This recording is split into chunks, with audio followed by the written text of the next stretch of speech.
Buon martedì a tutti voi telespettatori di Diffusion, puntata importante, argomento difficile, quello che andiamo a trattare oggi assieme al nostro pool di esperti in giurisprudenza. Oggi parliamo di anatocismo, state attenti.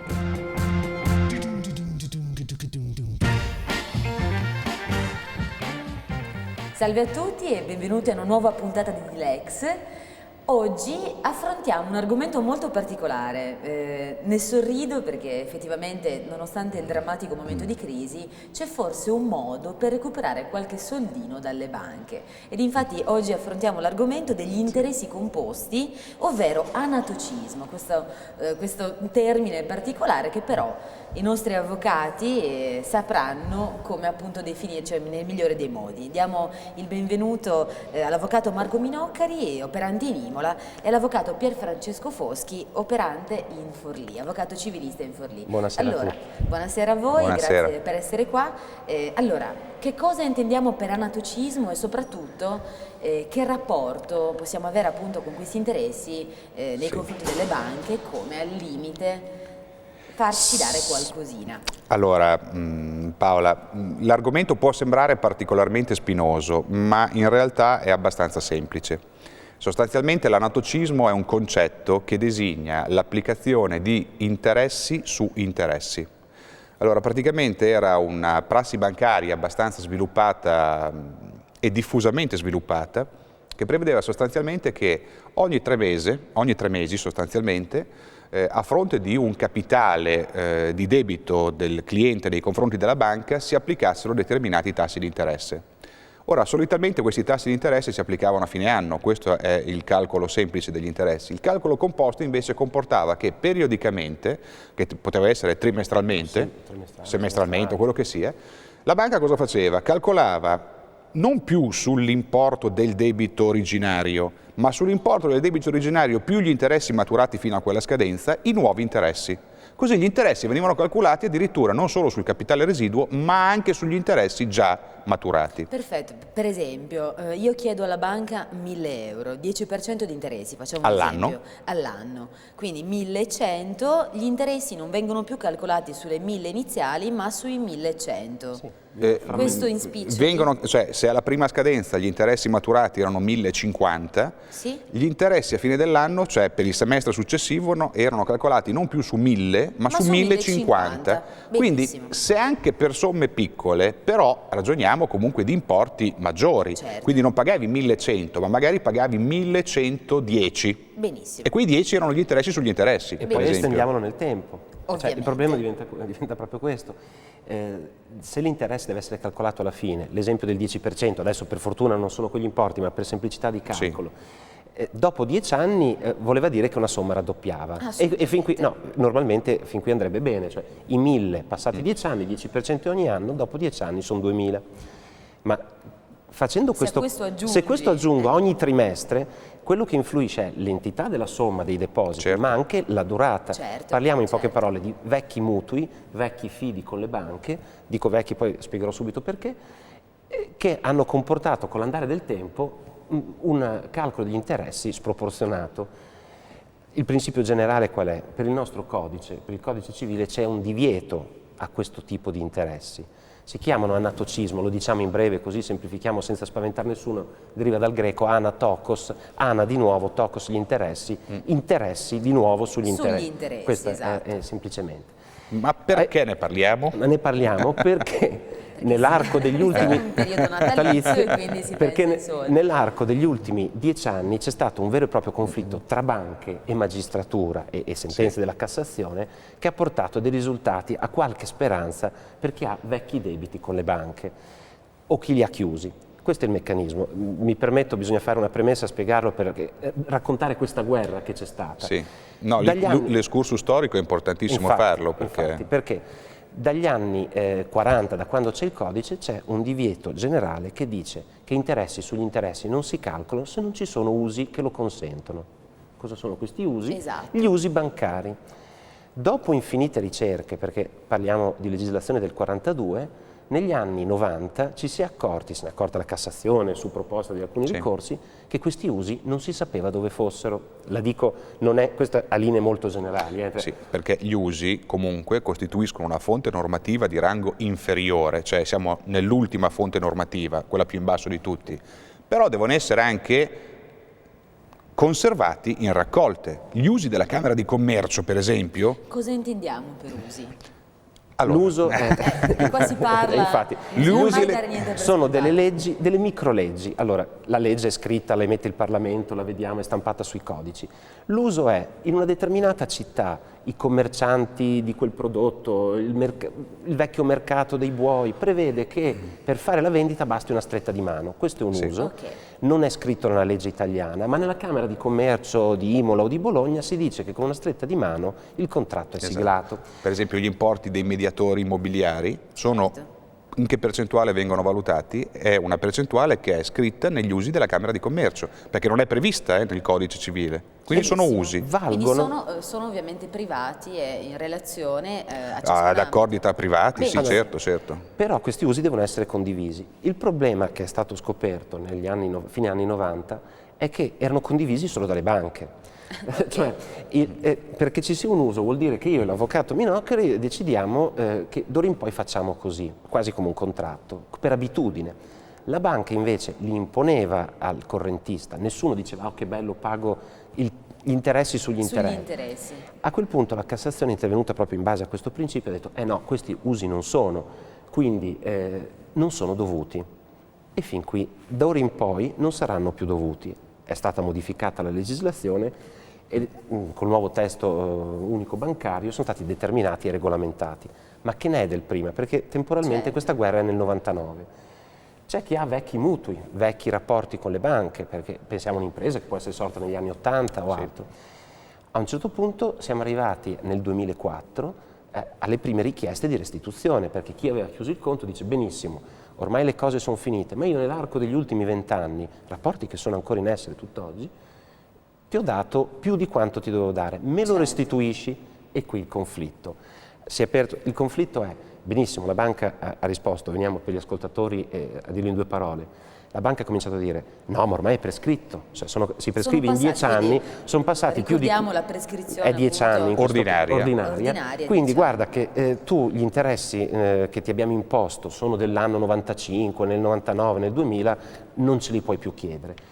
La Cassazione era intervenuta nel 2004 e ha detto no, il rapporto si è concluso quando hai chiuso il conto, quindi attenzione, l'importante è la chiusura del conto, non quando ho prelevato i 1.000 o i 100.000 euro 10 anni fa, ma il calcolo degli interessi viene fatto quando finisce il conto corrente. O 15 anni fa, cioè tipo ho aperto un conto corrente o un mutuo nel 1980, l'ho interrotto, l'ho terminato, metti caso, nel 2010, teoricamente con quello che dicevano le banche io potevo chiedere i soldi fino a che cosa? A 10 anni dalla domanda giudiziale, cioè se la facevo oggi li potevo chiedere dal 2002 al 2010.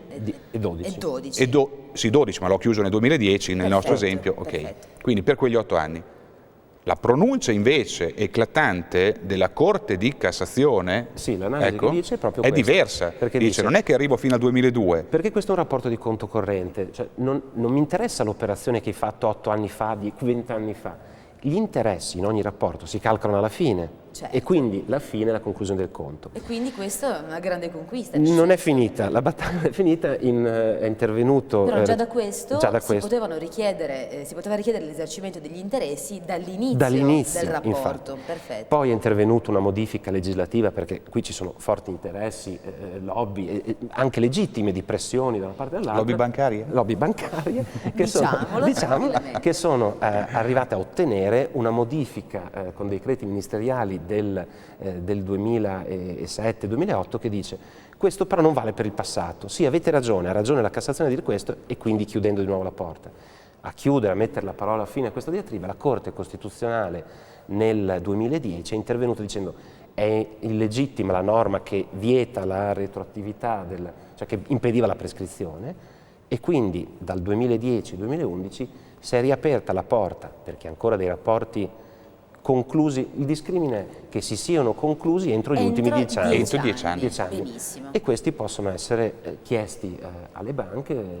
Cioè se tutti hanno avuto un rapporto, un conto corrente con un fido o un mutuo che si è chiuso, oggi siamo al 2012, che si è chiuso nel 2002, dopo il 2002 quindi, può chiedere indietro tutti gli interessi pagati in forza dell'anatocismo, quindi della capitalizzazione sugli interessi, dall'inizio del rapporto. Perfetto. Degli anni 80. Perfetto. Quindi 80, ma Quindi se è un mutuo tutte le trentennale, famiglie che anche di hanno prima. ancora in corso un mutuo iniziato 20 anni fa, No, non eccetera, solo eccetera, che- possono se è per un mutuo a serenamente. tasso variabile e Certo. su quello calcolavano comunque gli interessi sugli interessi, certo, possono. No, non solo in corso, che sia già stato chiuso, ma che sia stato chiuso negli Entro ultimi 10 10 anni. Entro 10 anni. Benissimo. E il meccanismo è che cosa fare, come mi rendo conto se questi interessi erano sbagliati, perché è di una difficoltà estrema, negli interessi c'è il massimo scoperto, ci sono calcoli Quando si abbastanza... tratta di risarcimento di Sì, soldi, ecco. chissà perché.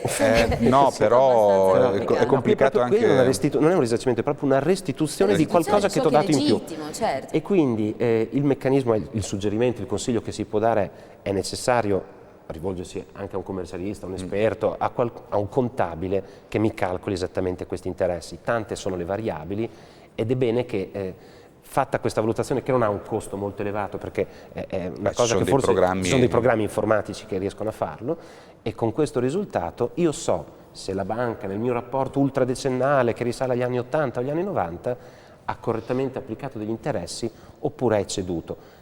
Attenzione, non stiamo parlando di usura, di superamento, No, qui è sono interessi molto chiaro, più che certo. Interessi legittimi, composti. secondo Certo. legge. E la L'importante è legislazione che ovviamente è evoluta si modifica e quindi di e a conseguenza poster- si ha il diritto di Infatti, recuperare. di recuperare quello che questo calcolo ulteriore. E questa è la teoria, che Certo. penso che sia stata ben spiegata dall'avvocato Foschi. E quindi nel momento in cui una persona si rende conto di avere questo tipo di diritto, cosa fa?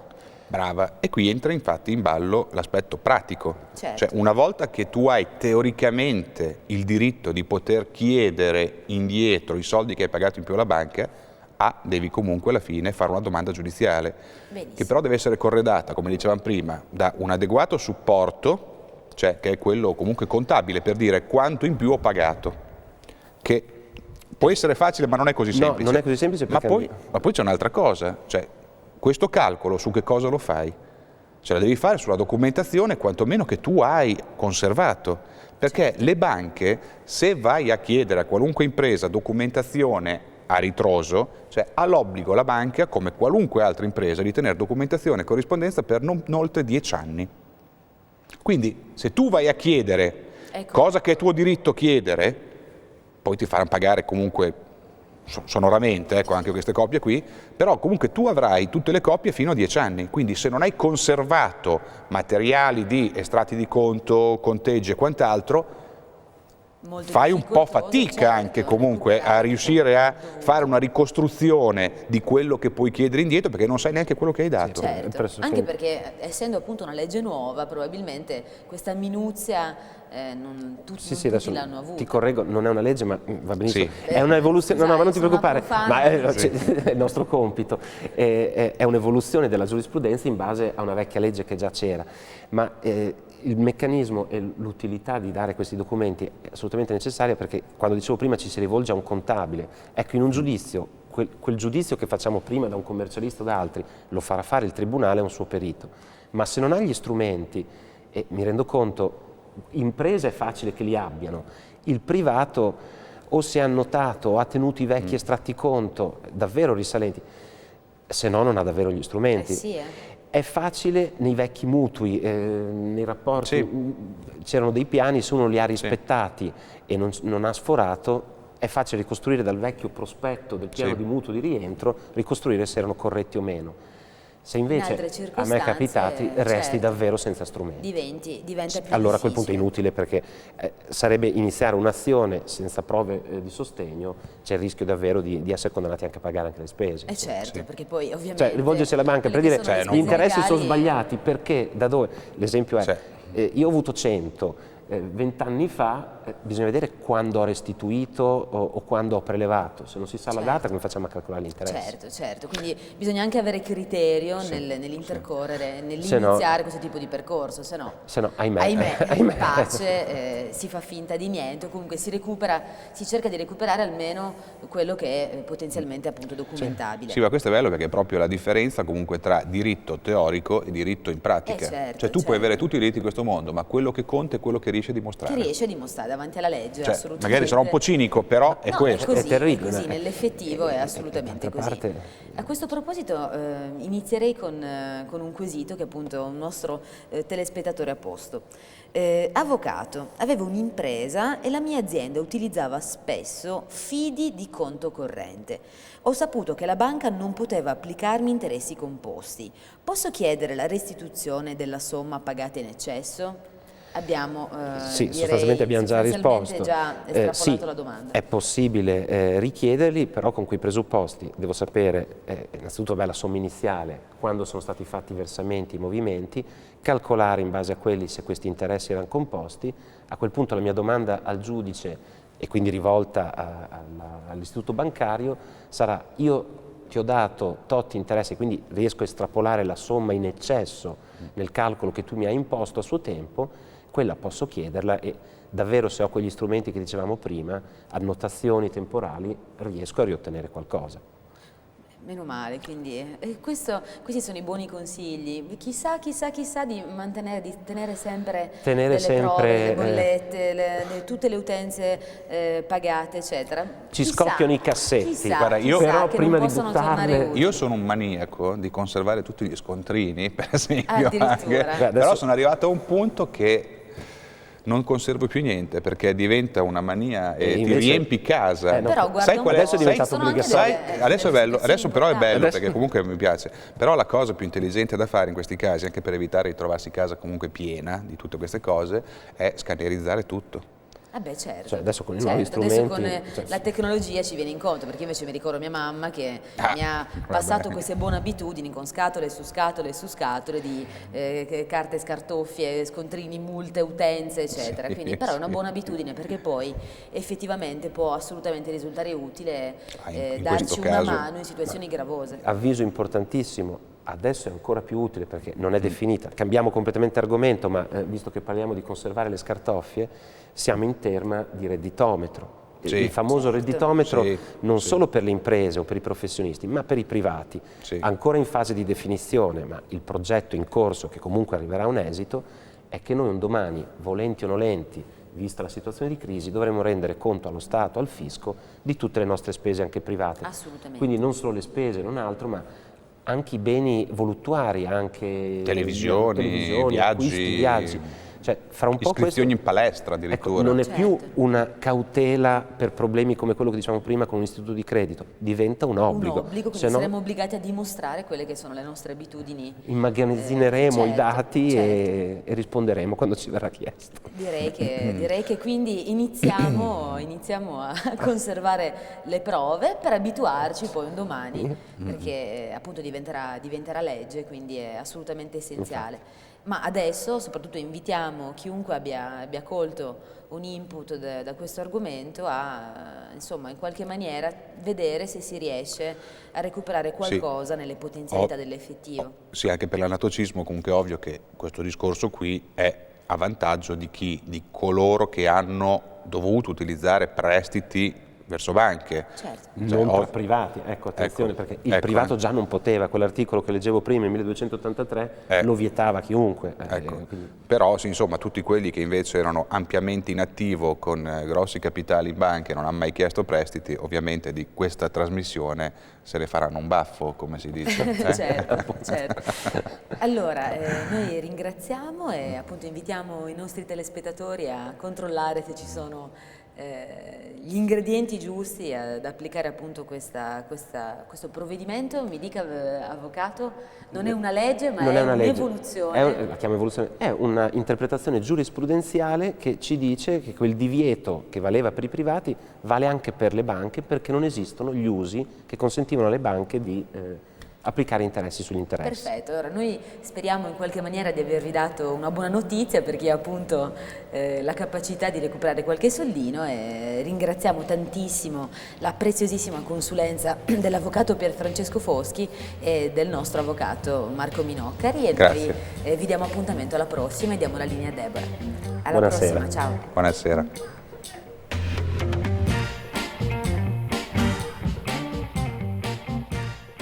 E allora, avete preso appunti, è davvero un argomento un po' delicato e un po' difficile, quello di cui oggi vi abbiamo voluto parlare. Grazie quindi a Paola, grazie ai nostri avvocati. Io vi ricordo che se avete delle domande per loro potete mandare un'email a programmi@di-alto-tv.net. Questa puntata si chiude qui, ma io vi ricordo l'appuntamento di domani, puntata dedicata come ogni mercoledì alla salute e alla bellezza.